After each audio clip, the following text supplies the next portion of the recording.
ఆ మధ్యన ఒకసారి గుర్తుకు తెచ్చుకుంటే బ్రిటన్‌లో శనివారం, ఆదివారాలు ఉద్యమాలు జరిగాయి.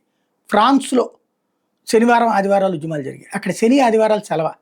సాధారణంగా ఇదివరకటి రోజుల్లో శని, ఆదివారాలు వచ్చేటప్పటికి ఏ పార్కులకు వెళ్ళడమో, లేపోతే పబ్బులకి వెళ్ళడమో, ఎంజాయ్ చేయడం, లేపోతే కుటుంబంలో ఇంట్లో అందరూ కూర్చొని భోజనాలు చేయడం ఇట్లాంటివి చేసేవాళ్ళు. ఈ మధ్య కాలంలో ఉద్యమాలు పెరిగిపోతున్నాయి. ఎవరో ఒకళ్ళకి సంబంధించి. ఇప్పుడు జరుగుతున్న ఉద్యమాలు అమెరికాలో ఏంటయ్యా అంటే వలస వాళ్ళని పంపించడానికి వీల్లేదు. అక్రమంగా వచ్చినోడిని అక్కడే ఉంచుకుందాం. వాళ్ళ పట్ల మానవ హక్కులతో స్పందిద్దాం.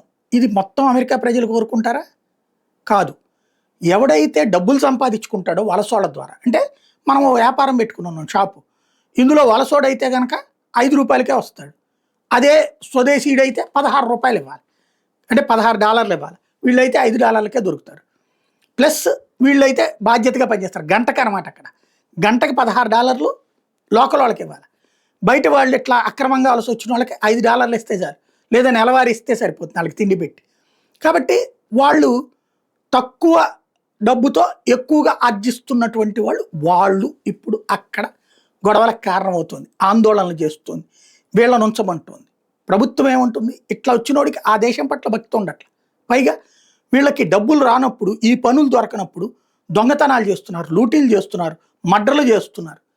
అది ల్యాండ్ ఆర్డర్ ప్రాబ్లం అవుతుంది అన్నటువంటిది 50 లక్షలకు పైచిలుకున్నారు అన్నటువంటి వాళ్ళది.